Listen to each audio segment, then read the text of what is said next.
지금 저는 국가과학기술자문회의란 그 기관의 부의장을 맡고 있는데요. 이게 뭐 부의장이 상근직이 아닙니다. 예, 비상근직입니다. 그리고 그 이름 그대로 국가과학기술자문회의니까 뭐 자문을 저기서 요청 안 하면 아무 할 일이 없습니다. 그 저희가 자문 의견을 내도 안 받아들여주면 끝이고요.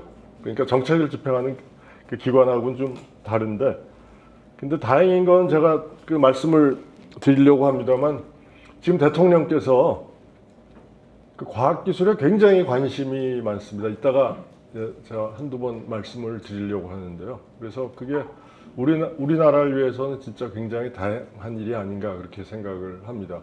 잘 아시다시피 세종대왕은 진짜 우리나라 거의 최고의 임금님 중에 한 분이었죠. 근데 세종시대에 여러 가지 업적이 있습니다만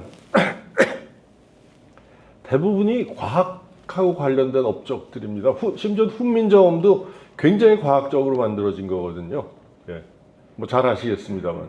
그 뭐 금속 활자 갑인자도 있고 무기들도 그렇고 뭐 그리고 이때 조선시대 산업이라고 하면 농업 아니겠습니까? 그래서 농업 생산성을 증가시키기 위해서 여러 가지 그 생각을 많이 하셨는데, 뭐 하여튼 뭐 그런 그것도 어떻게 보면 지금 보면 약간 우습지만 그때로서는 굉장히 첨단 과학이었죠.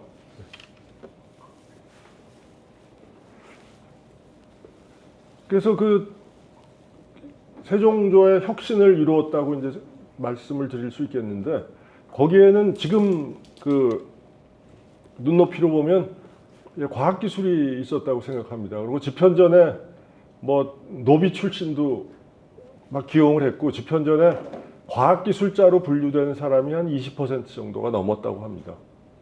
그래서 어떻게 보면 지금보다 더 과학기술 중심 국가가 실현됐던 게 아닌가, 예, 그렇게 생각합니다. 그래서 그 결과로 그 역사학자인데요, 신병주 교수라고 그 TV에도 요새는 조금 덜 나오는데 하여튼 예, 나오는 분이 있는데, 15세기 전반은 세계에서 가장 살기 좋은 나라 중에 하나가 바로 조선이었다, 이렇게 단정적으로 얘기를 하고 있는데요. 그 당시에 세계의 여러 나라를 둘러봐도 그랬던 것 같습니다. 세종조 1400년대 전반에는 우리나라보다 더 잘 산다고 말할 수 있는 나라가 별로 없었던 것 같습니다. 물론 병력이 많고 군사력이 세고 해갖고 뭐 우리나라를 침략할 수 있는 나라는 있었을지 모르겠습니다만, 국민 생활 수준이라든가 이런 걸로 볼 때 우리나라가 가장 살기 좋은 나라 중에 하나였던 것은 거의 틀림없는 것 같습니다. 예. 그래서 그런 그 분위기가 조선 초기에는 쭉 연결이 됐었죠. 그래서 그 조선실록을 보면 김감불이라는 그 평민이죠. 양인과 김검동이라는 노비가 연산군 일기에 나오는데, 연산군 앞에서 회취법이라는 그 은재련법을 그 시연을 합니다. 그래서 이 사람들이 얘기한 게 바로 저 내용인데, 납한근을 이용하면 은 2돈을 재련할 수 있는데 납은 우리나라에서 흔히 나는 거니까 이제 은은 굉장히 넉넉하게 쓸 수 있게 되었나이다 하고 연산군 앞에서 얘기를 하고, 그 앞에서 시연을 해서 물론 성공을 했죠. 예. 왜냐하면 확립된 기술이었으니까요. 근데 이때까지 그 은은 어떻게 재련했냐 하면, 은 광석을 해갖고 잘게 부수어서 거기서 은 입자들을 모아서 녹여갖고 했으니까 생산성이 형편없었죠. 근데 저렇게 해갖고 아주 획기적인 새로운 방법을 개발해갖고 했던 겁니다. 근데 우리나라는 이제 뭐 여러 가지 이유가 있겠습니다만, 예. 하여튼 그 조선실록에는 여기에 한번 딱 나오고 기사가 한번 나오고 그걸로 끝입니다. 그런데 이웃나라 일본에서 연산군 쪽에 1503년이었죠. 1526년에 이와미 은광이 발견이 됐는데, 볼리비아인가 어디서 그 다음에 한 100년 후에 포토신가 뭐 그런 은광이, 세계 최대의 은광이 발견이 됐는데, 그 전까지는 세계 최대의 은광이었습니다. 근데 재련 기술이 없으니까 굉장히 생산성이 낮았죠. 그래서 1533년에 하카다의 상인이 종단과 괴수라는 기술자 2명을 조선에서 데리고 와서 회취법을 시작했습니다. 그러니까 엄청나게 생산성이 올라갔고 한때 한 100년 정도는 일본이 전 세계 은 생산량의 30% 이상을 차지하면서 세계 최대의 은 생산 국가로 떠올랐습니다. 근데 이때 은이 보통 통화로 많이 사용되지 않았습니까? 그래서 유럽이나 뭐 이런 데로 많이 수출이 됐고 이 벌어들인 돈으로 토요토미 히데요시가 일본을 통일해서 하고 철포와 군선을 구입한 걸로 알려져 있습니다. 그러니까 임진왜란의 때 외놈들이 우리를 쳐들어온 그 빌미를 우리 기술이 제공한 거죠. 네. 그런데 이게 끝이 아니라 임진왜란은 도자기 전쟁이라고 하지 않습니까? 그래서 도공들을 많이 끌고 가서 규슈 지방에 마침 흙을 딱 발견을 해갖고 거기서 조선 가마를 시작했습니다. 그 다음에 어떻게 됐는지는 잘 아시잖아요. 이게 유럽의 유럽으로 엄청나게 수출을 했죠. 일본 도자기를. 그래서 거기서 큰 돈들을 벌고 일본 경제가 활성화되는데 아주 주 생산품이 바로 도자기였습니다. 근데 임진왜란이 끝나고 이제 억지로 끌려간 도공들을 조선으로 데리고 오려고 쇠환사를 보냈는데 강화조약을 맺고요. 귀국 희망자는 별로 나오지 않고 모두 자리에 앉아서 못 들은 척하고 도자기 만드는 데만 열중하더라. 왜냐하면 조선에 가봤자 노비 신분으로 또 맨날 착취만 당할 테니까. 예. 그런 사이에 일본 애들은 돈을 벌어서 그래서 이걸로 뭘 했냐 하면 군함을 사고 대포를 사고 총을 사고 해갖고 청일전쟁, 러일전쟁하고 우리나라를 병탄을 한 겁니다. 그러니까 그 경제적인 기반, 기술적인 기반은 전부 우리가 제공했다고 얘기해도 물론 저게 다는 아니죠. 일본이 뭐 인구도 많고 그렇기 때문에 조금 더 다른 요소도 있었겠습니다만 하여튼 굉장히 큰 역할을 한 건 사실입니다. 근데 우리나라에서는 전혀 이런 거에 대한 가치를 인정을 하지 않았죠. 그러니까 이제 우리가 뭐 한일 병탄, 한일 합방이 되고 그리고 그 다음에 뭐 여러 가지 진짜 기억하기 싫은 역사가 이제 시작이 됐죠. 그래서 그렇게 되면서 우리 생활상이 이랬습니다. 이게 6.25 직후인데요.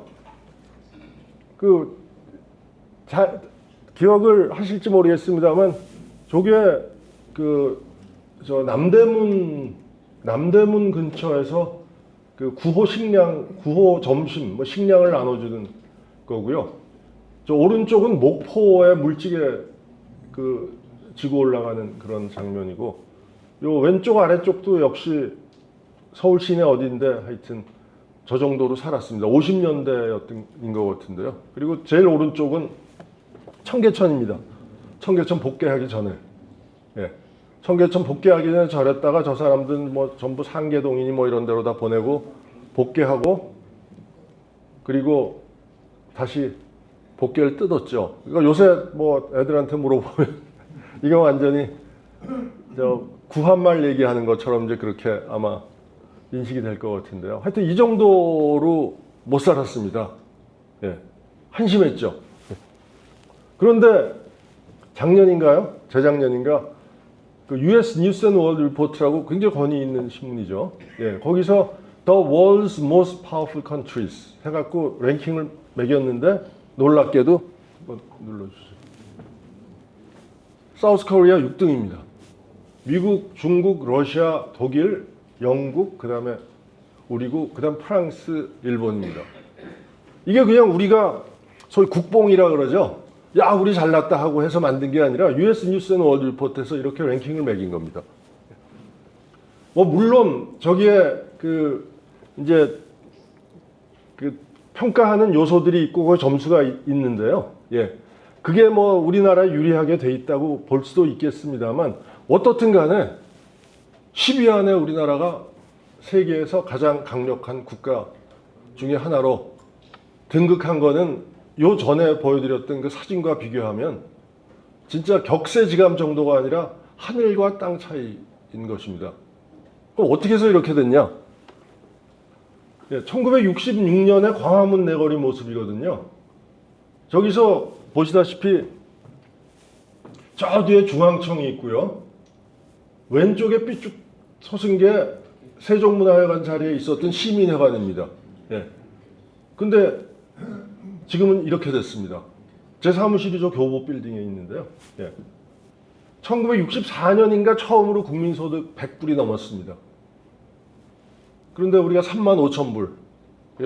몇 배인지 계산하기도 어렵습니다. 어떻게 해서 이렇게 됐는가? 뭐 경제개발계획, 그렇죠? 그 다음에 중간 진입 전략, 대기업 중심의 선택과 집중, 저렴한 노동력, 근면, 그다음 속도, 뭐 이런 것들이 다 어우러져 갖고 한번 잘해보자, 우리도 잘 살아보자 해갖고 이렇게 된 겁니다. 근데 요거를 요약을 하면 저는 이렇게 두 가지로 요약, 혹은 한 가지로 요약할 수 있다고 생각합니다. 뭐냐 하면 패스트 팔로워 전략입니다. 왜 그런지는 알 필요 없다. 선진국에서 만든 건 무조건 따라가서 값싸게 빨리 만들어서 많이 갖다 팔자. 그렇게 하려니까 획일적 평균주의가 여기에 아주 적합하고요. 그리고 우리나라가 인구가 굉장히 많고 출생아 수도 굉장히 많았기 때문에 뭐 그냥 그중에 똑똑한 사람들 몇 명만 뽑아갖고 일을 시켜도 충분히 할 수 있는. 예. 그리고 또 5.16 군사혁명 이후에 그 군대 문화하고 또 맞았고요. 예.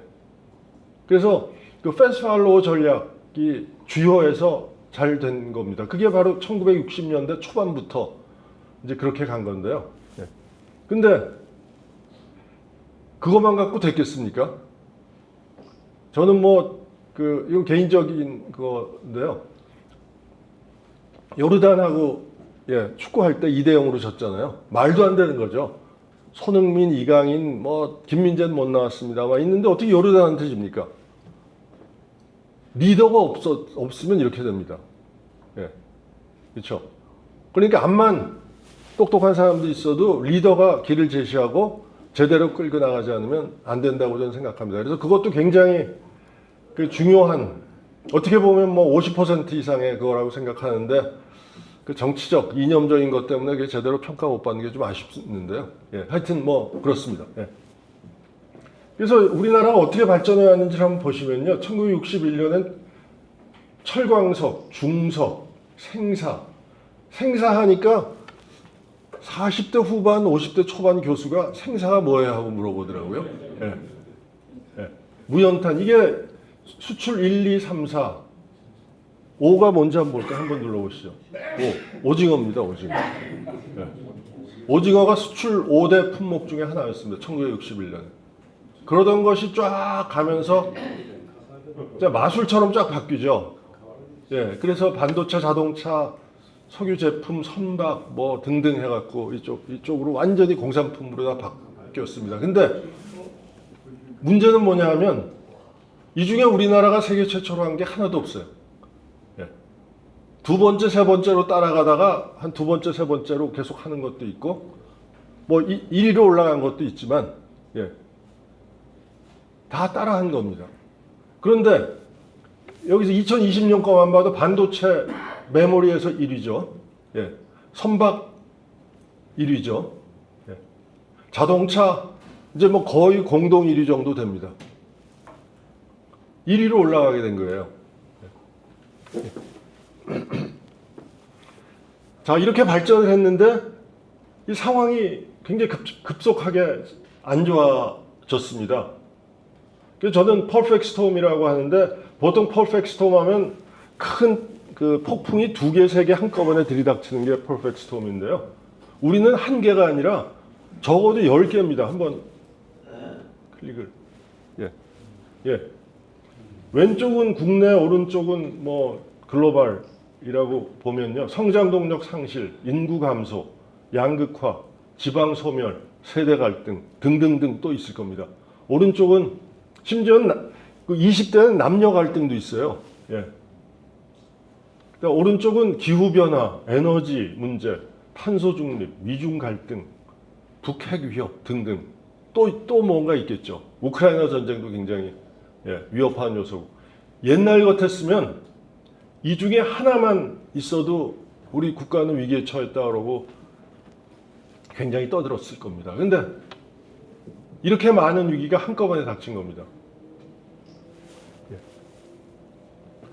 자, 그런데 우리는 지금 어떤 그 시점에 있냐 하면요. 옛날부터 역사를 한번 보면 옛날은 농업밖에 없었잖아요. 그럼 농업 생산력이란 거는 처음에 뭐 쌀농사 뭐 심기 하고 뭐 하면 생산력이 확 올라가다가 어느 정도 되면 정체됩니다. 더 이상 생산력이 잘 올라가질 않아요. 예.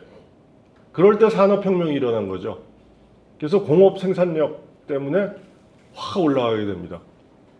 우리나라는 제가 빨간 그 화살표 저걸 따라잡지 못해서 아까 일본의 식민지가 된 겁니다. 저 산업혁명의 물결을 일본 놈들은 일본은 올라탔고 우리는 못 올라탄 겁니다. 중국도 못 올라탔죠. 예. 우린 중국보다 훨씬 더 못 올라탔고요. 예. 예.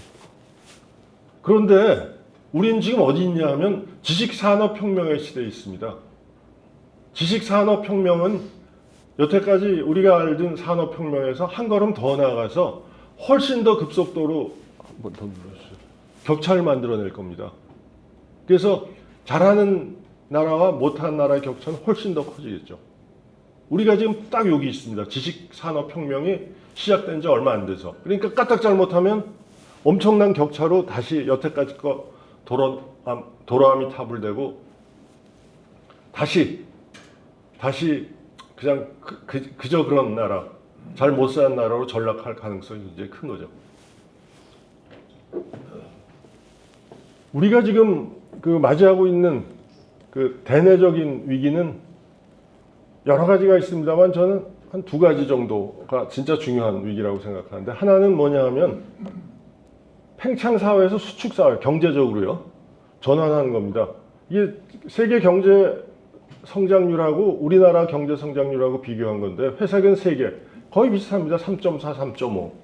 우리나라는 10 정도에서 들쭉날쭉이 있었습니다만 그래도 2010년 정도까지는 세계보다 조금 높거나 훨씬 높았습니다. 그런데 요즘 들어서는 세계 평균 경제 성장률보다 우리 경제 성장률이 떨어졌죠. 예. 이거 옛날 같으면 상상도 못할 일입니다. 옛날이란 게 그러니까 20, 30년 전에요. 그래서 심지어는 일본보다 우리 경제 성장률이 낮아지는, 우리 생각에는 진짜 어떻게 이런 일이 있을 수가 있지 싶을 정도로 미국 경제 성장률이 우리보다 높고요. 예. 이런 일이 지금 벌어지고 있습니다. 그러니까 여기서 뭔가 변화가 있어야죠. 그리고 인구는 또 하나의 큰 문제입니다. 이건 하도 얘기가 되기 때문에. 근데 이 참 답답한 거는요, 1, 20년 전에 이런 얘기들을 많이 했는데 아무도 귀담아 듣질 않았어요. 다 정치적인 이슈로 치부를 해갖고, 야 뭐 나만 국회의원 되면 되고 나만 대통령 되면 되지, 뭐 이렇게. 근데 지금은 도저히 더 버틸 수 없는 상황이 된 거죠. 최대로 많이 났을 때가 제가 기억하기로 1961년인데요. 110몇만이었을 겁니다. 한번 눌러봐 주시죠. 110만쯤 됐습니다. 그런데 재작년에 25만 명 출생했고 곧 20만 명으로 떨어지는데요. 그러면 한 해에 이게 지금 5분의 1로 줄어드는 겁니다. 5분의 1이 줄어드는 게 아니라 5분의 1로 줄어드는 겁니다. 그러니까 한 해에 80만 명, 90만 명씩 인구가 없어지는 거거든요. 옛날 물론 최대는 너무 많았습니다만, 예. 히로시마에 원폭 떨어졌을 때 얼마 죽었는지 아십니까? 그 자리에서 죽은 사람, 그 다음에 조금 있다 죽은 사람, 나중에 방사선 피폭 때문에 죽은 사람은 빼고요, 10만이 안 됐습니다. 7, 8만. 그런데 우리는 그런 핵폭탄을 매해 거의 10개씩 맞는 겁니다. 이게 도대체 이거 어떻게 해야 될지 잘 모르겠는데요. 예, 하여튼 예, 이런 상황이 지금 벌어지고 있거든요. 자, 그래서 이제 우리가 이제 어떻게 해야 될까? 예, 우리는 여태까지 패스트 팔로워로서 빨리 하자. 그래서 관리만 철저하게 하면 된다. 그러니까 거의 모든 정책은 전부 옛날 같은 경제기획원, 요새 같은 기재부에서 다 나오죠. 거기서 다 엘리트들이 다 해갖고 니네는 이렇게 할 테니까 우리만 따라와. 예, 이렇게 되는 게 1960. 그래서 이따가 말씀드리겠습니다만 과학기술 체제가 저는 1962년 체제라고 얘기합니다. 왜냐하면 그때 경제개발 5개년 계획이 시작되고 과학기술이 거기에 편입되면서 거의 한 걸음도 그 정책의 변화가 없어요. 예. 실수가 없어야죠, 그렇죠? 잘하는 사람 따라가야죠. 근데 저렇게 해서 안 되는 거죠. 왜냐하면 우리가 1등으로 나가는데요, 이제. 옛날같이 2등, 3등, 4등 해갖고 따라다니는 게 아니라 우리가 1등으로 치고 나가는데 우리가 이제 세계 최초의 걸 만들어야 되지 않습니까? 그래야지 팔아먹지. 안 그러면 중국도 따라오고 딴 데도 따라오는데 도저히 당할 수가 없죠. 그러려면 패스트 팔로워 때 진짜 우리가 잘하고 우리를 이 자리까지 끌어올린 속도, 관리, 실수 최소화. 이건 이제 강을 건넜으니까 과감하게 배를 버려야 됩니다. 이제 우리가 주력해야 될 것은 창의와 도전입니다. 근데 아직도 배를 못 버리고 있어요. 왜냐하면 성공의 함정에 빠져서요. 그래서 혁신이 필요한 겁니다. 근데 이게 과연 될까? 아놀드 토인비 유명한 역사학자 있잖아요. 이 사람이 이렇게 얘기를 했습니다. 도전에 성공적으로 대응한 국가가 다음 도전에 성공적으로 대응한 경우는 거의 없다. 그러니까 굉장히 우리는 좀 비관적인 얘기죠. 저런 석학 중에 석학이 이렇게 딱 얘기를 했으니. 그렇지만 대한민국이 보통 나라가 아니지 않습니까? 그렇죠? 저는 우리는 해낼 수 있다고 생각하고 또 주의 여건이 마침 우리한테 알맞게 돌아가고 있다고 생각합니다. 예. 그래서 그걸 이제 좀 말씀드리려고 하는데요. 예. 지금 과학기술 혁신의 현 주소입니다. 숫자로 보면 총 연구 개발비 세계 5위입니다. 예. 총 연구원 수 세계 5위입니다. 그 다음에 GDP를 기준으로 한 총 연구 개발비. 그러니까 저 위에 총 연구 개발비는 그야말로 연구 개발비고요. 총 연구 개발비를 GDP로 나눈 건 세계 2위입니다. 1위는 이스라엘이고요. 국제학술 논문 세계 12위, 조금 처집니다만 미국 특허 등록 세계 3위. 그러니까 엄청난 성과를 좀 거두고 있는 것처럼 보이잖아요, 그렇죠? 예. 근데 사실 그렇지 않습니다. 이게 바로 비판을 받는 이유인데요. 예. 인용이 많이 되는 논문은 질적으로 우수한 논문입니다. 그러니까 우리가 이제 필요한 거는 그렇고 그런 논문이 아니라 인용이 많이 되는 질적으로 굉장히 우수한 논문이어야 하는데 그렇게 따지면 우리는 스위스나 스웨덴보다도 못합니다. 그리고 그 격차는 상위 1%가 저렇다는 거고 오른쪽으로 갈수록 격차가 더 벌어집니다. 다시 말씀드려서 제대로 된 논문을 쓰지 못한다는 거죠. 그 말은 뭐냐 하면 과학기술 프론티어 개척 역량이 선진국에 비해서 투자에 비해서 절대 열세라고 밖에 말씀드릴 수 없겠습니다. 산업계도 뭐 그렇게 썩 여건이 좋지 않습니다. 이게 2000년하고 2021년하고 그 Fortune 500 1등부터 20등까지 그 기업을 비교한 건데 미국이요. 예. 자, 빨간 게 2000년에 있다가 없어진 거고 그 자리를 메운 게 2021년에 빨간 걸로 표시한 겁니다. 거의 다 없어졌죠. 예. 2000년에 20대 기업이 남은 게 월마트, 엑슨모빌, AT&T, 크로거 밖에 없습니다. 다 날라갔습니다. 우리나라는 저 빨간 거 표시해 놓지 않았습니까? 꽤 많은 것 같은데 오른쪽을 유심히 들여다보십시오. 이름만 바뀐 겁니다. 확실하게 없어진 데는 대우밖에 없습니다. 네. 회사를 합치거나 이름을 바꾸거나 계속 똑같이 가는 겁니다. 네. 그러니까 이게 미국에 새로운 기업들이 막 생기고 그러니까 막 역동성이 있고 해서 돈 벌려는 막 그 욕망이 막 그냥 부글부글하고요, 젊은 애들이.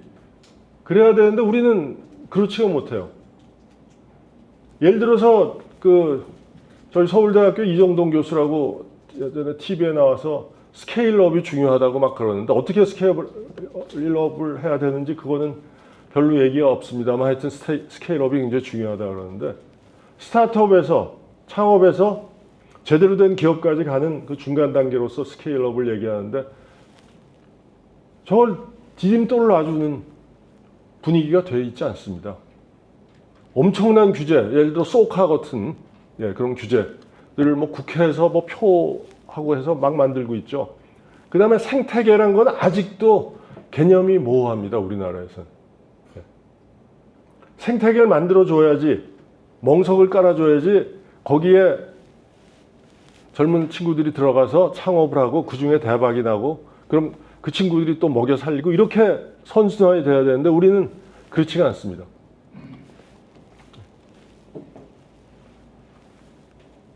아까 그 인구 절벽을 우리가 맞고 있는데 한번 보실까요?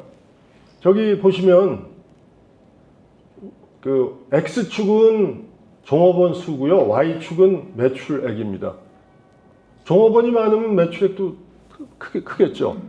그러니까 굉장히 밀접한 상관관계가 있습니다. 종업원이 늘면 아니요. 종업원이 늘면 매출이 는다. 그런데 저기 빨간 동그라미 해놓은 저거는 좀 예외죠. 왜냐하면 종업원 숫자는 작은데 매출액이 굉장히 많잖아요. 저게 우리가 가야 될 길이라는 거죠. 인구 1인당 생산성을 획기적으로 높여야 되고 그러려면 완전히 다른 사회, 완전히 다른 국가로 만들어야 되고 그거를 우리가 할 수 있어야 되고 저는 여태까지 우리가 걸어온 역정을 봤을 때 할 수 있을 거라고 아주 확신합니다. 그리고 지금 때가 시운이 우리 편입니다. 기술 발전의 역사를 보면 뭐 산업혁명이 있었고요. 그리고 쭉 엎치락뒤치락 하다가 가장 새로운 발명품이나 그런 게 막 나온 게 2차 대전하고 관련이 있습니다. 예를 들어 전자레인지도 2차 대전 때 나온 거고 반도체도 2차 대전하고 관계가 있고 레이저도 그렇고 그래서 완전히 새로운 그전에는 진짜 상상을 못했던 그런 기술들이 전쟁과 함께 이렇게 나왔거든요. 근데 그 다음에 그 기술이 성숙해지면서 새로운 돌파구가 없었어요. 다 비슷비슷합니다. 거기서 조금 늘어나고 예를 들어 반도체 그러면 새로운 반도체가 나온 게 아니라 집적도가 이렇게 계속 늘어난 거죠. 그런데 요즘은 그렇지가 않습니다. 완전히 그전에 없었던 게임이 되고 있습니다. 예를 들어 인공지능. 예전 같으면 상상을 못했죠. 그렇죠? 그 다음에 양자 정보과학. 양자 컴퓨터가 뭐예요 도대체? 곧 실용화될 가능성이 굉장히 큽니다. 합성생물학. DNA 띄워갖고 유전자 조작해갖고 탁 집어넣으면 뭐 병 고치고. 그 다음에 뭐 예를 들어서 에너지도 마찬가지입니다. SMR로 대표되는 원자력도 있고 그 다음에 한 걸음 더 나아가서 시간이 얼마 걸릴지 모르겠습니다. 핵융합이 되면 이제 에너지 문제는 끝나는 거죠. 뭐 등등. 그런데 이런 여러 가지 기술들이 다 쏟아져 나오는데 어느 한 기술도 우리나라가 최고야. 이거는 우리가 다 싹 쓸어버리겠어 할 수가 있는 게 하나도 없습니다. 그 말은 뭐냐 하면 우리도 하면 된다는 거죠. 우리도 열심히 하면 된다 그겁니다. 그래서 뭐 얼마 전에 그 삼성전자하고 그 다음에 또 어디더라? LG 쪽 이렇게 만나서 뭐 얘기를 해봤는데 AI 그 사람들은 그래요. 그 CEO인데 AI 가능하다는 겁니다. 우리나라도 물론 저 마이크로소프트나 구글 같이 그런 그 초대형 AI 프로그램은 못 만들지만 산업에 적용할 수 있는 AI는 우리가 충분히 생산이 있다는 거죠. 제대로만 하면. 그런 그 니치 마켓을 파고 들어가면 우리가 충분히 우리 정도 인구는 충분히 먹고 살 수 있는, 그리고 세계에서 제일 잘 먹고 살 수 있는 그런 방법이 있을 거라고 생각합니다. 그런데 문제는 이제 여기서 이제 잘해야 되는 거죠. 우크라이나 그 전쟁을 보면요, 뭐 아시겠습니다만 잠깐 읽겠습니다. 전쟁 시작 직후에 우크라이나 정부의 모든 중요 데이터를 클라우드에 올렸습니다. 그게 어떻게 이렇게 된 거냐 하면, 그 마침 그 우크라이나 전쟁 터지기 전에 미니스트리 오브 디지털 트랜스포메이션이라는 그 부처를 만들었어요. 그래서 30몇 살 먹은 사람을 장관으로 임명을 하고, 그래서 이 가버먼트 앱을 만들어서 다이아라고 하는데요, 이거를 국민들한테 나눠줬습니다. 저걸 왜 저렇게 할까?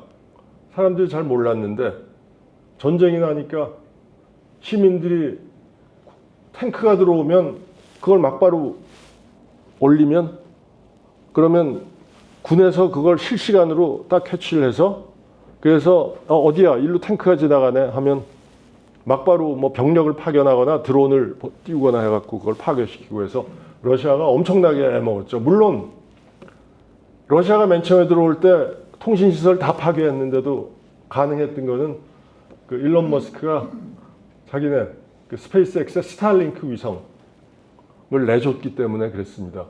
그래서 외부의 도움은 있었습니다만 하여튼 전쟁의 방법을 완전히 바꾼 거죠. 예를 들어 우리나라 재래전을 하면 탱크가 들어와요 하고 보고를 하면, 그럼 사단으로 가갖고 저기 사령부에서 그러면 얘들을 어떻게 막아봐라, 쳐라. 왔다 갔다 하는데 몇 시간 며칠이 걸리면 그때 다 지나가고 끝이지 않습니까? 근데 이거 실시간으로 그냥 공격을 해버리니까 어떻게 속수무책 당할 수가 없었습니다. 예. 그래서 이걸 보고 에릭 슈미트, 그 구글 CEO죠. 예. Foreign Affairs라고 2023년 2월이니까 1년쯤 됐군요. 거기에 꽤 긴 기고를 했는데요. 요체는 이겁니다. 예.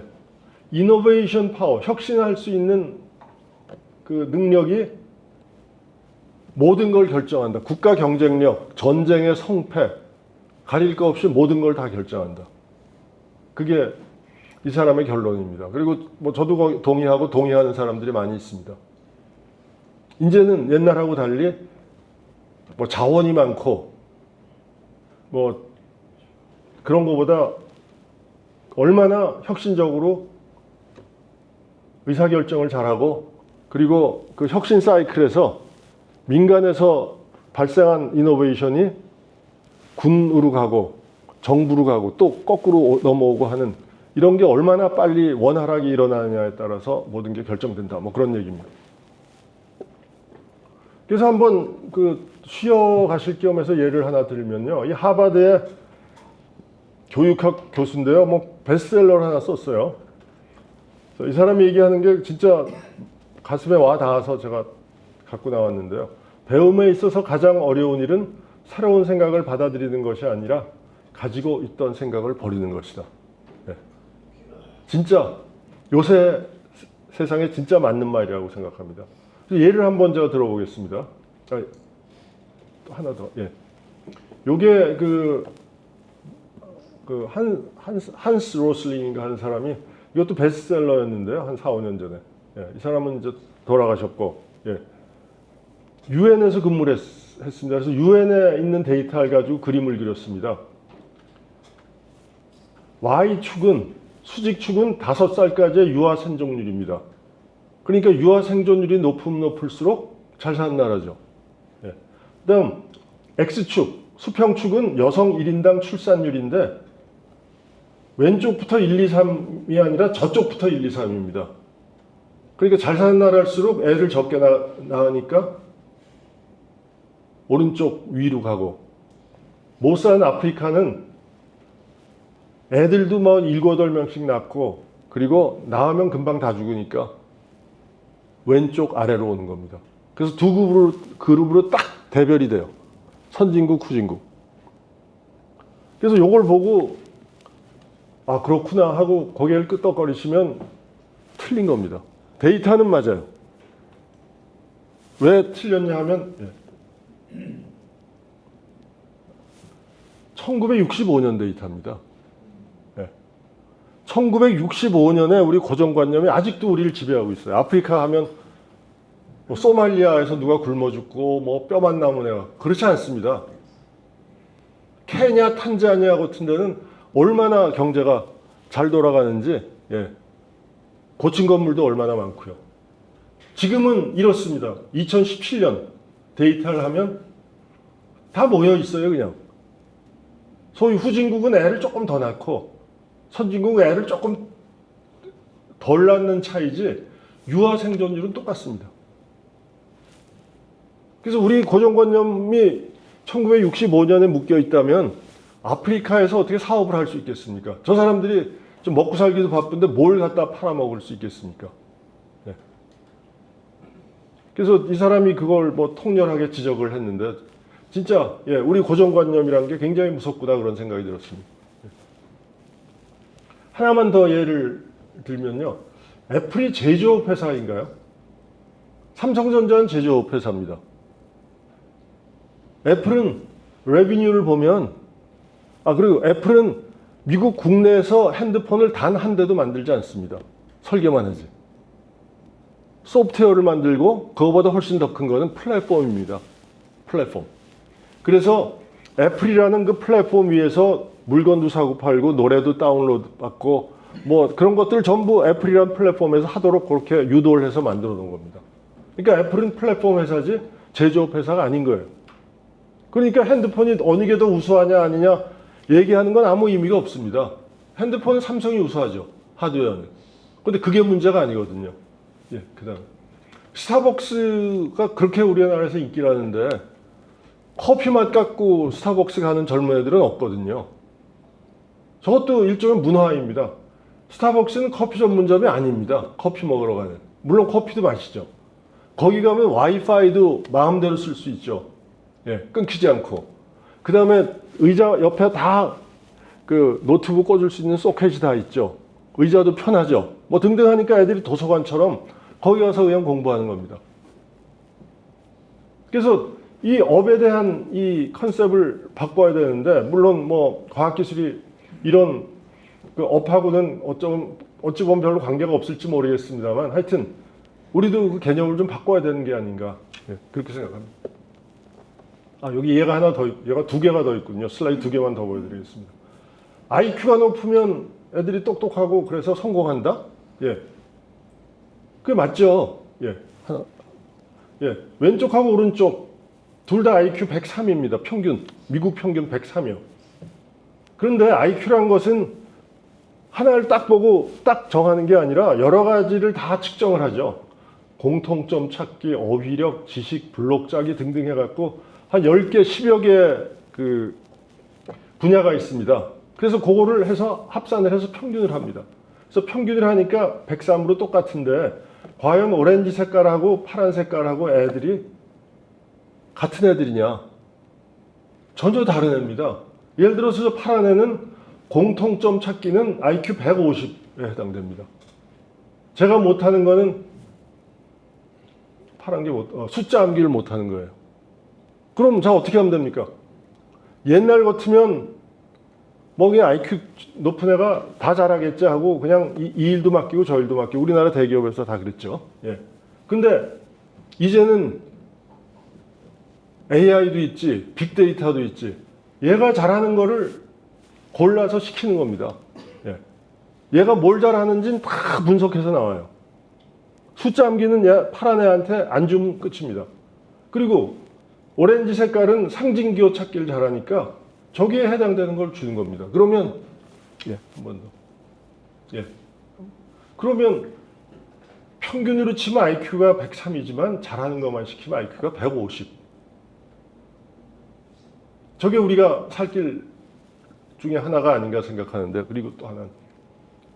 그리고 여기에 빨간 이게 그러니까 시간에 따라서 학습 성취가 어떻게 되냐는 걸 그린 건데요. 빨간 거하고 파란 거하고 우리나라 교육에서는 두 번 볼 것도 없이 빨간 애가 우수한 겁니다. 한번 눌러주세요. 예, 여기 잘 안 보이시나요? 저기 예, 연두색. 초등학교 나올 때는 조기예요. 예. 그 다음에 고등학교 졸업하기 직전에는 파란 애가 좀 따라잡았어요. 그래도 파란 애는 서울대 못 갑니다. 빨간 애는 서울대 가고. 자, 그런데 우리 사회가 얘들을 써먹는 게 국민학교나 대학교 때 써먹는 게 아니지 않습니까? 사회 나와서 써먹는 거지. 그럼 제일 오른쪽을 봐야 되잖아요. 제일 오른쪽을 보면 빨간 애보다 저 파란 애가 월등합니다. 실제로 우리나라에서 사업에서 성공하는 사람들 중에 저런 사람들 많죠. 안 그러면 우리나라는 서울대학교 세상이 돼 있을 텐데 그렇지 않지 않습니까? 그렇죠? 예. 교육학자들 얘기는 저렇게 그 파란 애들이 20에서 30% 정도 된다고 추산을 합니다. 미국 통계인데요. 예. 우리나라처럼 옛날에처럼 인구가 많았을 때는 20, 30% 그냥 버리고 가면 됩니다. 예. 네 팔자다 버리고 가면 되는데 지금은 인구가 없잖아요. 다 긁어 모아서 다 시켜야 되잖아요. 그렇죠? 그리고 무엇보다 중요한 건 그렇게 할 수단이 있습니다. 온갖 컴퓨터 다 있죠. AI 있죠. 빅데이터 있죠. 담임 선생들이 중고등학교, 초등학교 교사들이 잘만 따라가서 아 얘는 이렇고 얘는 이렇고 어쩌고 저쩌고 해서 얘는 요 길로 보내자. 그렇게 교육시키면 되는 거예요. 근데 그거 안 하죠. 그냥 다 일률적으로 똑같이 하죠. 성공하는 길은 딱 하나. 수능 잘 봐갖고 서울대학교 입학하는 거. 아직도 그렇습니다. 우리나라. 자, 국가 R&D 체계도 비슷한데요. 이거 뭐 한번 슬쩍 보십시오. 어쩌고 저쩌고 뭐 하면 아 이게 맞는 얘기네. 이렇게 우리가 이제 가야 되는 거죠. 그렇죠? 한 번만 더 눌러주시죠. 예. 이게 뭐냐면 새로운 국가과학기술 시스템 구축과 추천점 발전 방안. 그래서 그 민간위원회에서 만들어낸 그 보고서의 요약입니다. 예. 한 번 더. 근데 문제는 뭐냐면요. 2010년에 만든 거예요, 저게. 근데 아직도 똑같은 얘기를 하고 있어요. 이거 보면 그 과학기술 쪽 사람들한테 이걸 보이면 지금 얘기다 그거예요. 근데 사실은 14년 전에 만든. 그러니까 이런 게 바뀌지 않고서는 우리가 참 위기인 거죠. 위기는 거기에 있는 거지 우리 능력이나 그런 거에 있는 게 아닙니다. 그러니까 과학기술이 이제 어때야 되냐 하면 옛날에는 우리는 그 영어로 된 논문 제대로 못 썼습니다. 그러니까 영어로 된 논문 많이 쓰고 특허도 미국 특허도 내야 되고 중소기업도 지원해야 되고 저게 과학기술의 미션이었어요. 그런데 이제는 과학기술의 미션은 사람을 달에도 보내고 그 다음에 제놈 맵도 만들고 예, 게놈이죠. 게놈 맵도 만들고 그 다음에 좀 미친 이상한 것들을 물건을 만들어 갖고 세계를 주름 잡는 이런 식으로 바뀌어야 된다는 거죠. 미국도 그래서 뭐 여러 가지 노력을 많이 합니다. 2021년에 5개 분야를 선정을 했어요. 그래서 인공지능, 양자, 차세대 생산기술, 바이오 기술, 차세대 통신. 그래서 여기에 집중적으로 투자하겠다 해서 그 연구소들 만들어 갖고 미국 전역에다 뿌렸습니다. 저게 트럼프 때입니다. 트럼프. 예. 그 다음에 한 3년 동안 그냥 상원 하원 왔다 갔다 하면서 뭐 설왕설래하고 토론하고 막 그러다가 이름도 바뀌었어요. 법의 이름도.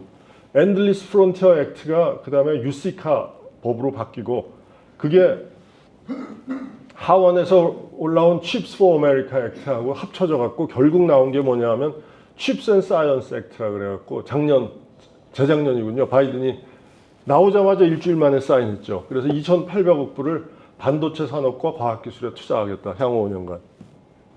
이런 걸 하는데 근데 이게 굉장히 예외적인 게요. 미국은 산업에 투자를 안 합니다. 산업은 자유방위입니다. 전통적으로. 근데 정부에서 이렇게 나서는 겁니다. 그러니까 굉장히 무섭죠. 우리도 정신을 바짝 차려야 되는데요. 그래서 우리도 뭐 저 비슷한 것들을 좀 하고 있는데요. 예, 그래서 나온 게 12대 국가 전략기술 육성 방안이라 그래갖고 나왔는데 뭐 다 좋은 내용입니다. 좋은 내용인데 문제는 저걸 어떻게 운영하느냐 하는 거죠.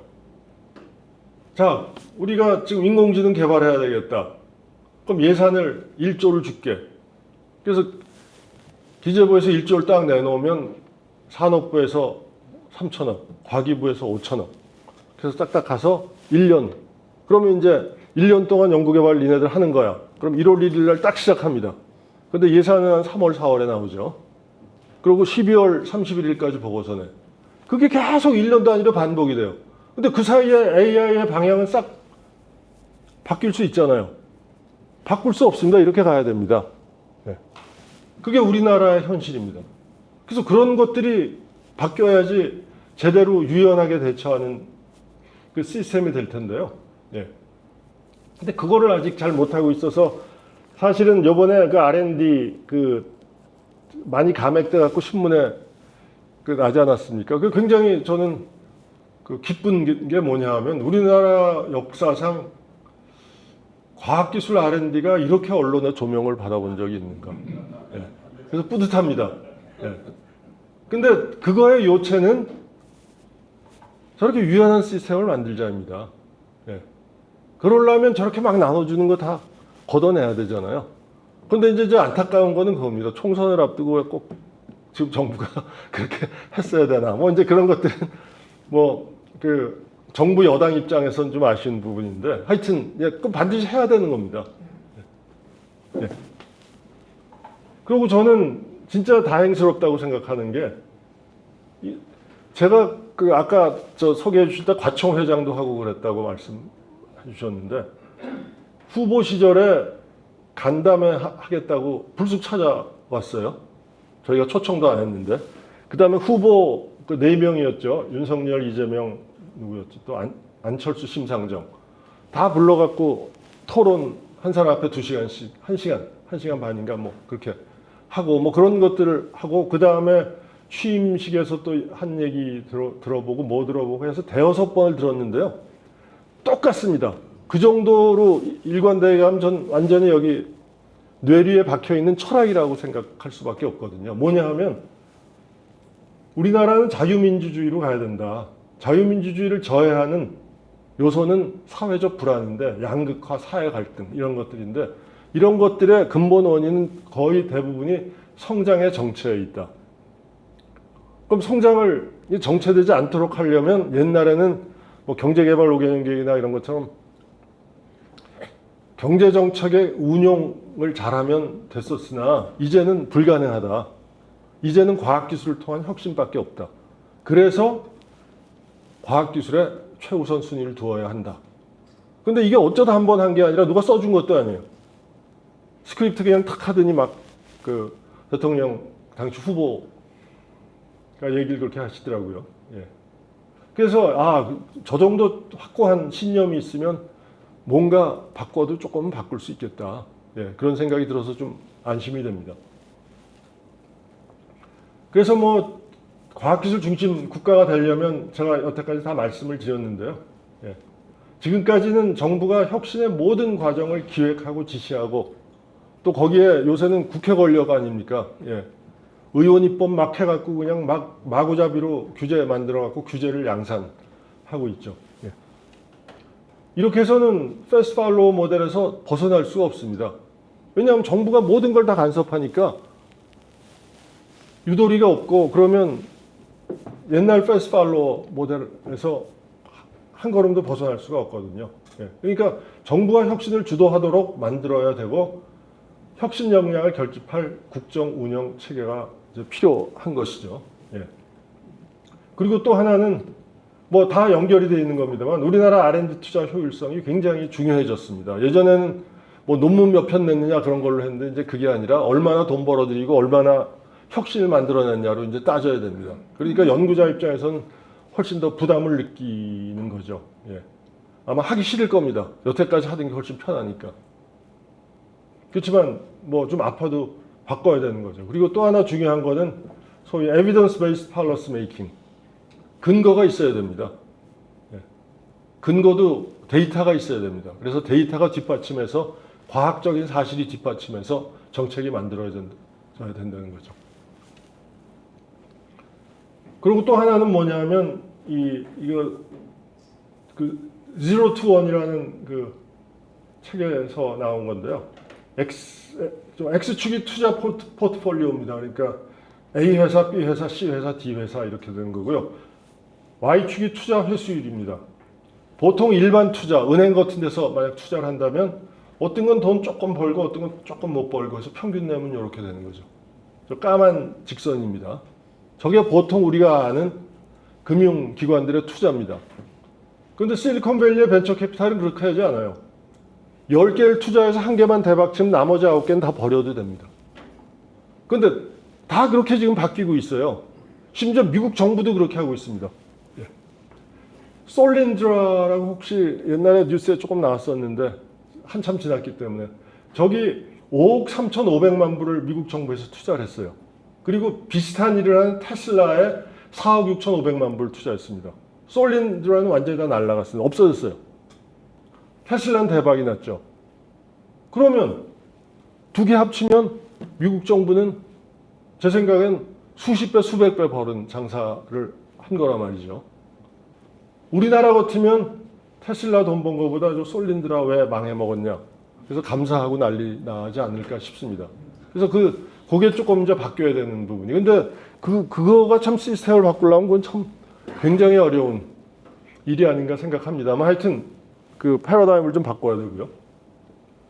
그래서 이 아폴로 계획의 예를 한번 보면 우리가 어떻게 가야 될지 약간 시사하는 바가 있을 것 같습니다. 소련이 그 스푸트니크 1호를 발사를 해서 궤도 진입에 성공을 했죠.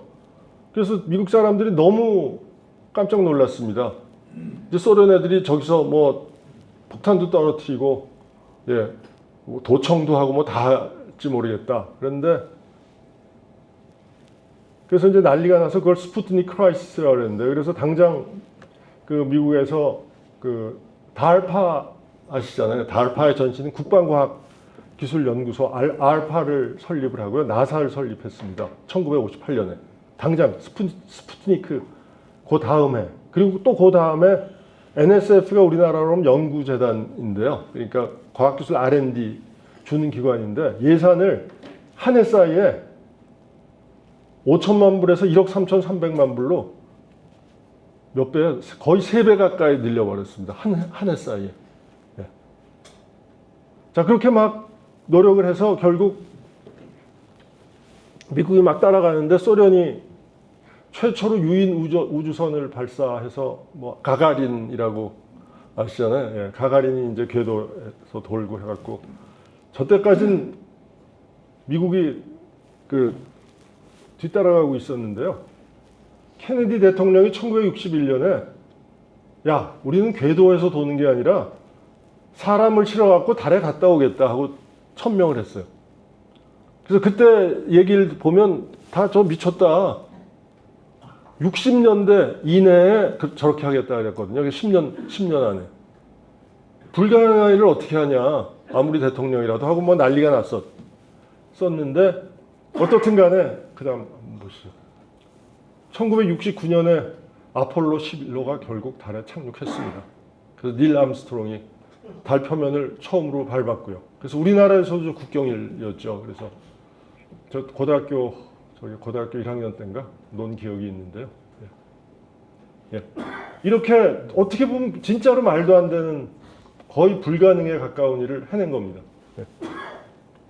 그거는 어떻게 성공을 했냐. 그래서 이제 그 다음에 저거를 스터디하는 연구들이 굉장히 많았죠. 또 요약을 하면 이겁니다. 첫 번째, 미션을 정립했어요. 대통령이 1962년에 라이스 대학에서 케네디 대통령이 연설을 했는데 굉장히 유명한 연설입니다. 아마 미국 교과서에도 나오지 않을까 싶은데요. We choose to go to the moon. 우리는 달에 가기로 했다. 그게 쉬운 일이 아니라 어려운 일이기 때문에 우리는 할 것이다.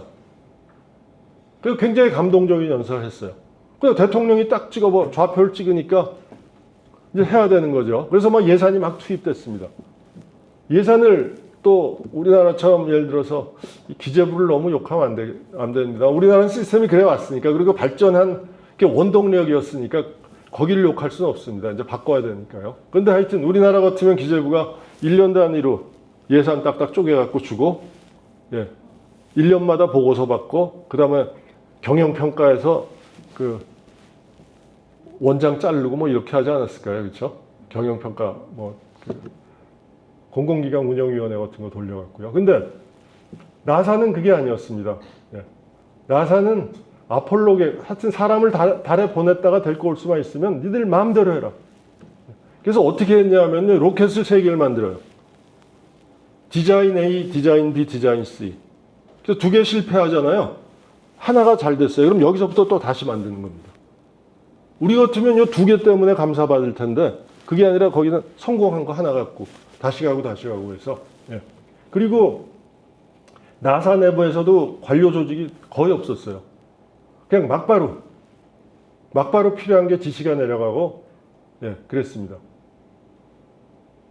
그리고 실패하는 거, 조금 아까 말씀드렸다시피 실패. 그거는 우리가 성공하는 과정이다. 무조건 해야 된다. 해갖고 실패를 용인을 했고요. 물론 달에 보내는데 그렇게 많은 돈을 써야 되냐 그런 비판도 굉장히 많았는데 나중에 다 회수한 셈입니다. 특히 아폴로 프로젝트에서 1800개의 스피노프 그 프로덕트가 생겼고요. 특히 그 중에 가장 중요한 것 중에 하나는 그 집적회로 반도체입니다. 1963년까지 아폴로 계획은 미국 IC 생산의 60%를 아폴로 계획에 다 집어넣었어요. 그러니까 반도체는 아폴로 계획 때문에 생긴 겁니다.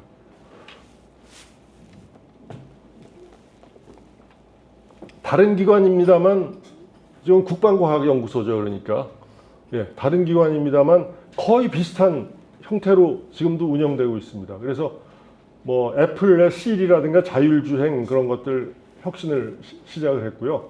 백신 개발 여기서 돈 줘갖고 했고 해서 어떤 미션 오리엔티드 프로젝트 우리는 뭘 해야 된다. 케네디 대통령이 미션을 줬잖아요. 우리는 달에 보낸다. 그 미션이 있는 이게 진짜 될까?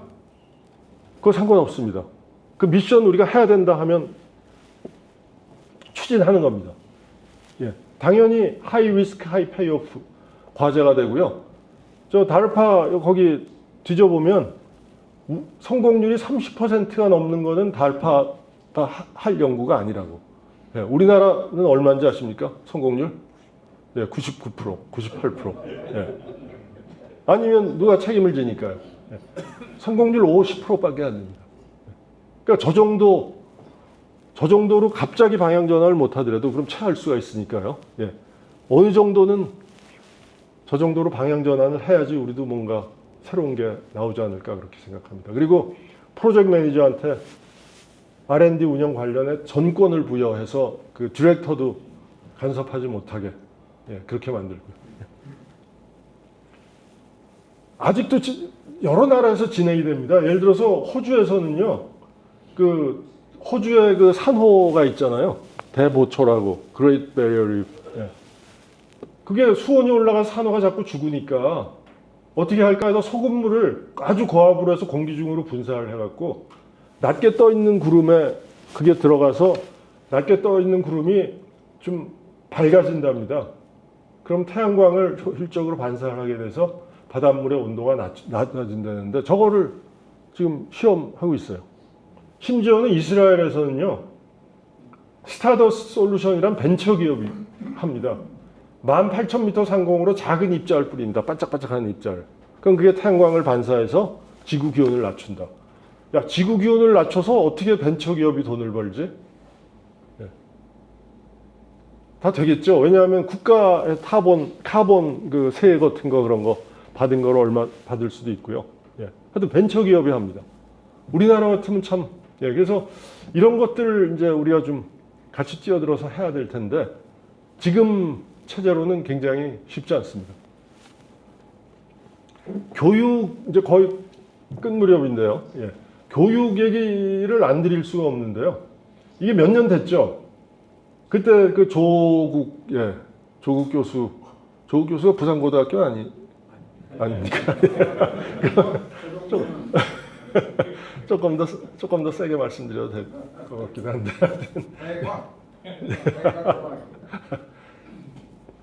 그래갖고 그 조국 교수 때문에 수시를 줄여라 하고 대통령이 지시를 했잖아요. 그래서 정시 40% 늘렸잖아요.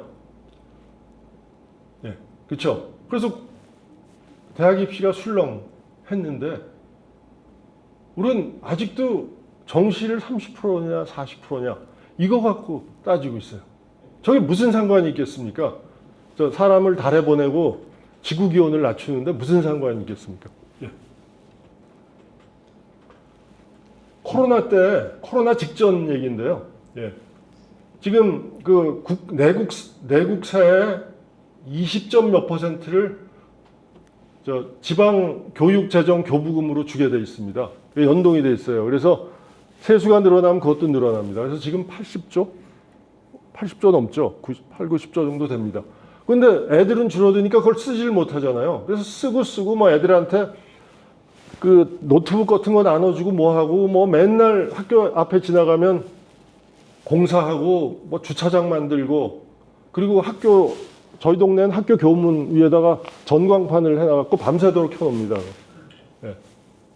그래도 못 써서 10조 정도 남습니다. 그런데 그래서 시설공사에 13조. 근데 코로나 오기 직전입니다. 이 기사는. 미래교육 ICT에는 1,000억밖에 안 했습니다. 그러니까 코로나가 오니까 온라인 교육해야 되는데 아무 기반 시설이 없는 겁니다. 주차장만 만들고 체육관만 만들어놨어요. 체육관에 한 명 쓰지도 않는데. 예. 이거는 보기에 따라서 조금 다를 수 있는데요. 사실은 이건 고등학교 교육만 문제가 아니라 대학하고도 연동이 될 수도 있는데 하여튼 지금 우리나라 수학, 과학 교육 체제로는 사교육에 의존하지 않고서는 미래가 없다. 예. 그러니까 이렇게 말하자면 소위 요새 애들 말대로 삽질을 하고 있는 겁니다. 아직도 삽질은 계속되고 있습니다. 예.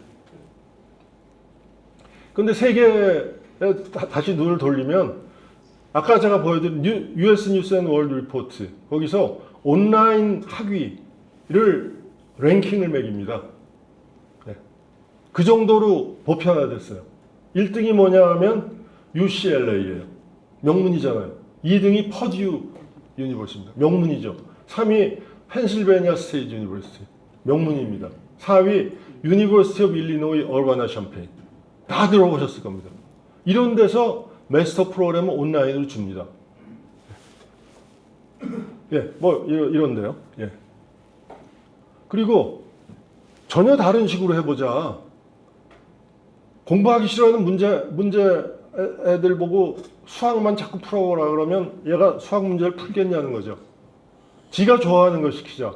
요리에 관심 있으면 요리를 시키고, 뭐 음악에 관심 있으면 음악을 시키고. 그래서 그 교육 방식을 굉장히 다양화하는 실험들이 지금 전 세계에서 벌어지고 있습니다. 우리는 학과 시스템 그대로 가고 있고, 예. 그것도 참 굉장히 큰 걱정입니다. 그 하나 예외가 있는데 태제대학이라고, 예. 태제대학이라고 저 조창걸 한샘 회장님이 돈을 내셔갖고 3천억인가 얼마 내셨죠. 그래서 태제대학을 지금 만들어서 실험을 하고 있는데요. 그래서 저건 미네르바 스쿨이란 거를 모델로 한 건데 뭐냐 하면 캠퍼스가 따로 없습니다. 그냥 전 세계를 돌아다니면서 4년 동안. 예. 거기서 프로젝트하고 강의는 전부 온라인으로 다 듣고요. 예. 그렇게 하는 건데 그래서 뭐 저런 것들이 좀 활성화돼야 되지 않을까 그렇게 생각하는데 예. 그리고 또 하나는 이 박근혜 대통령 때 그 이화여대가 아주 곤욕을 치른 거죠. 예. 그 평생교육대학원. 그거는 뒷문으로 들어가서 그런 건데요. 평생교육의 그 앞으로 모델이 돼야 됩니다. 모든 교육은 평생교육이래야 된다고 저는 생각하거든요. 왜냐하면 과거에는 예를 들어서 제가 기계과를 나왔습니다. 그러면 잘 버티면 30년 버텼겠죠. 예. 그런데 기계공학자라는 직업의 수명은 100년. 제가 그 연력학이라는 과목을 가르쳤는데 그거 1900년대 초에 교과서 나온 겁니다. 거의. 뭐 물론 활자도 달라지고 달라졌습니다만 한 100여 년 똑같이 가르치는 거예요. 그러니까 기계과만 들어가면 늙어 죽을 때까지 직업을 바꿀 필요가 없는 거죠.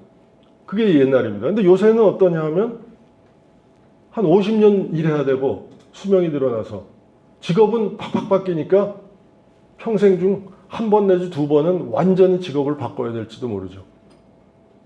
그러니까 그걸 교육을 시켜줘야 되지 않겠습니까? 대학이나 이런 데서. 입학시험 보고 다시 들어갈 수는 없잖아요. 그러니까 그 방식이 완전히 바뀌어져야 된다는 거죠.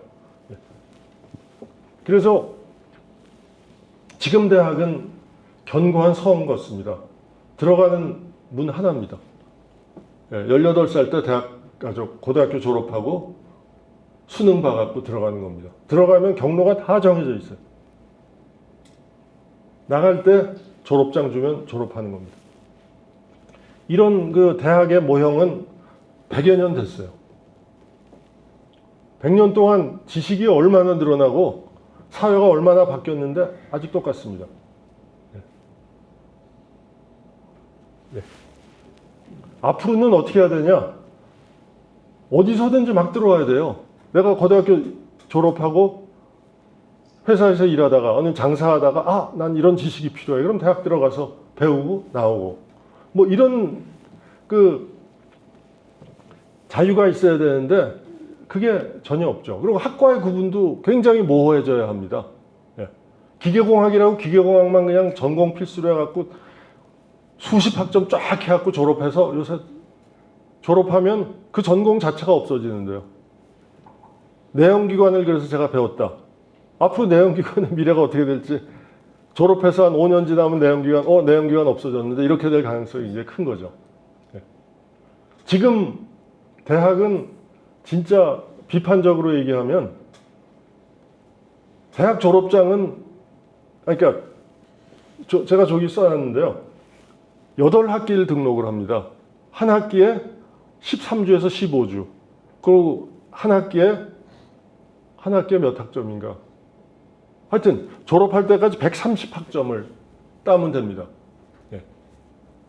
그럼 예를 들어 전자공학과라 그러면 삼성전자에서는 우린 반도체 인재가 필요한데 쓸데없이 엉뚱한 거는 나중에 가르치더라도 아주 기본적인 건 가르치더라도 반도체에 좀 집중해 주세요. 안 됩니다.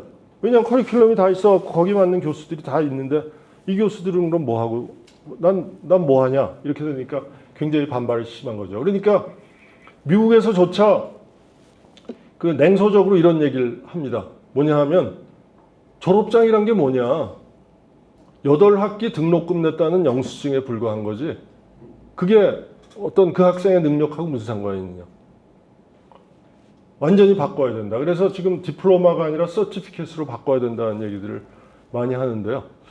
그게 어떻게 앞으로 진행이 될지 잘 모르겠습니다. 그래서 우리도 그렇게 준비를 하고 그 대비를 해야 되겠죠. 그래서 이게 이제 거의 마지막 슬라이드인데요. 하여튼 여기 계시는 그 오피니언 리더분들이 과학기술 관련 이슈에 대해서 심각성을 인식해 주실 필요가 진짜로 있습니다. 이게 뭐 과학기술 의사들 파업하는 거하고는 전혀 다릅니다. 이거는 진짜 국가의 미래를 위해서 과학기술이 꼭 발전해야 된다. 그러니까 과학기술 하는 사람들의 그 이해관계를 떠나서 우리 국가를 위해서 발전해야 된다는 그 심각성을 인식해야 될 필요가 있는데 아직까지 그 심각성을 인식을 잘 못하고 있습니다. 예를 들어서 우리나라 연구비 투자가 2022년 기준으로 113조가 투자가 됐거든요. 저 중에 민간이 76.6%입니다. 정부는 23%밖에 안 돼요. 그런데 모든 권한은 정부가 행사하려고 하고 있죠. 그러니까 민간은 냉소적으로 다 빠집니다. 협업이 안 돼요. 그 다음 숱한 규제가 있습니다. 예를 들어서 대표적인 게 생각이 조금 다르실지도 모르겠는데 하여튼 유전자 조작 있잖아요. 그게 안전성이 진짜 실험을 많이 해서 입증을 해도 환경단체들 때문에 절대로 안 됩니다. 우리나라는. 근데 되게 웃기는 건 뭐냐면요. 미국 소고기 수입하잖아요. 미국 소고기 전부 GMO 옥수수 사료를 먹입니다. 그거는 들여와서 먹으면서 우리나라에서 GMO 옥수수 한 톨이라도 심으면 난리가 납니다. 다 갈아엎고. 우리나라 환경을 오염시킨다고요. 예. 그래서 그런 것들이 좀 합리적으로 그 규제가 돼야 되고, 그 다음에 생태계. 예. 앞으로는 생태계의 싸움이거든요. 각각 개별 회사가 아니라. 자, 그러려면 정부가 과학기술에 대한 이해가 높고 전문성이 있어야 되고, 그리고 특히 국제사회에서 다른 국가나 뭐 EU가 어저께도 찾아왔었는데요. 예. 협상을 이끌어 나갈 그런 전문가들, 환경을 제공해야 됩니다. 그런데 그렇지 않습니다. 지금 공무원 사회는 아직까지 순환보직입니다. 1년에, 2년에 한 번씩 자리가 계속 바뀝니다. 그럼 1년, 2년 지나면 내가 이제 어느 자동차 산업에 대해서 조금 알아. 그러면 싹 바뀌는 거죠. 그럼 그 다음 사람이 와서 또 배워가면서 하면서 야단도 치고 뭐 업체들 불러다가. 예산 체계도 단년도입니다. 한 해씩 딱딱 잘라서. 심지어는 이런 일도 있습니다.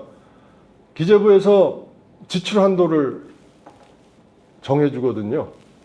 그럼 모 부처에서 4천억을 받았는데 암만 긁어모아도 3천억밖에 못 쓰겠는 거예요. 그래서 우리는 못 쓴다. R&D 과제가 없다. 그래서 안 되는 겁니다. 니네 4천억 받았으니까 4천억 써내. 예. 그러니까 뭐 카르텔 얘기가 나니까 나눠먹기 뭐 그런 얘기가 나올 수밖에 없고요. 그리고 딴 분야도 마찬가지인데 우리나라가 정부의 싱크탱크가 과연 있나? 미국처럼. 미국은 뭐 대여섯 개의 싱크탱크가 있는데 우리나라가 싱크탱크가 있는가? 특히 과학기술 쪽은 진짜 없습니다. 공무원이 그냥 그 관계에 있는 기관에 틱 던져주고 3개월 만에 보고서 내라 그래. 그거 갖고 그냥 하거든요. 그래서는 안 되죠. 10년, 심지어는 50년 정도까지 내다보고 이걸 해야 되는데 그런 조직적인 중장기 기획이 우리나라는 거의 없습니다. 그 다음에 정부 부처 간 장벽이 없어야 되는 건 당연하고요.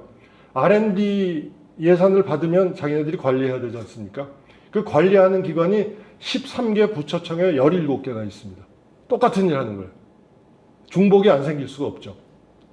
당연히 두세 개로 통합을 해야죠. 그리고 부처하고 상관없이 만들어야죠. 그런데 우리나라는 지금 점점 더 늘어나고 있습니다. 어떤 사람은 20몇 개라 그러는데 어떻게 들여다보느냐에 따라서 달리죠. 그 다음에 성과평가, 피드백은 과학기술 내 딴 데는 모르겠습니다. 과학기술에 관한 한 거의 전무합니다.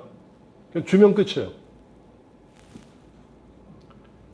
그래서 뭐 이런 것들 때문에 비효율성이 나오고 그 다음에 그래서 저런 걸 이제 바꿔보자고 요번에 R&D 그 예산 삭감 그 난리가 났던 건데요. 예. 근데 그 방식에서 조금 좀 거친 면이 있었죠. 그리고 그 도전적 과제 시도가 이제 어렵고요. 예. 예. 그래서 이런 것들을 다 잘 좀 해나가려면 저는 제일 중요한 것 중에 하나가 이 공무원들 역량이라고 생각하거든요. 다시 돌아와서 민간이 암만 크더라도 결국은 이렇게 전환기에 공무원이 제대로 된 역할을 하면서 그 길을 같이 제시를 해주는. 그러니까 옛날처럼 나를 따르라가 아니더라도 같이 그 협상의 그 주재자로서의 역할 정도는 해주어야 되거든요. 근데 그게 아직 그렇지 않습니다. 그래서 더닝크루거 이펙트 커브라고 있는데요. 예. 이게 Y축이 자신감입니다. 자신감. X축은 그 경험. 그러니까 연한이라고 생각하면 되겠죠. 공무원들 같은 몇 년 근무했느냐. 예. 같은 일을 몇 년을 했느냐. 그러면 아까 제가 말씀드렸다시피 한 1년 지나면 자신감이 팍 올라갑니다. 이제 자동차에 대한 건 나한테 맡겨. 산업부 과장이. 그래서 계속 있으면 떨어져 갖고 그게 아니구나. 내가 진짜 엉뚱한 생각을 했구나 하고 알 텐데 우리나라는 여기서 딱 끝나요. 그럼 또 다른 데 가면 또 자신감만 생기고. 근데 뚝 떨어져 갖고 야 공부 진짜 다시 해야 되겠다 해서 공부를 막 하고 해서 오른쪽으로 가면 저때 진짜 전문가가 되는 겁니다. 미국 애들 같으면 원자력만 해도 20년, 30년 과장, 계장 과장을 달고 20, 30년 계속 하는 친구들 많이 있습니다. 그러니까 우리가 가서 협상이 되겠습니까? 협상이 안 되죠. YS 때 그 쌍끌이 그것도 마찬가지고 일본 애들은 10년씩 그거만 한 사람인데 우리는 순환보직으로 맡은 지 몇 개월 만에 가갖고 숫자도 모르고 아무것도 몰라갖고 협상이 되겠으니까 망신만 하고 그냥 오는 거죠. 니네가 선진국이니까 좀 봐줘라. 뭐 이제 이 정도. 예. 근데 우리나라가 지금 그럴 단계가 지나가고 있기 때문에 이제 문제인 거죠. 예, 이게 마지막 슬라이드고요. 그래서 이게 제가 굉장히 좋아하는 글귀인데요. 군자지학은 필일심이니 일신자는 일진야라. 예. 불일신자는 필일퇴. 아니. 그러니까 매일 새로워지지 않으면 반드시 퇴화하니 미유 불진이 불태자. 현상 유지 불가능하다가 옵니다. 예. 뭐 기업 관련 하신 분들 잘 아시겠습니다만 앞으로 나가냐 아니면 없어지느냐 둘 중에 하나지 여기서 그냥 요거 갖고 잘 먹고 잘 살자 안 된다는 겁니다. 예. 근사록에 나오니까 벌써 1000년 전 가까이에 나온 얘기인데요. 아직도 저건 똑같지 않을까 그렇게 생각합니다. 그래서 우리도 진짜 매일 날마다 새로워져야 되는데 그게 바로 요즘이 아닌가 그렇게 생각합니다. 장시간 들어주셔서 감사합니다. 네, 교수님 다시 한번 큰 박수 부탁드리겠습니다.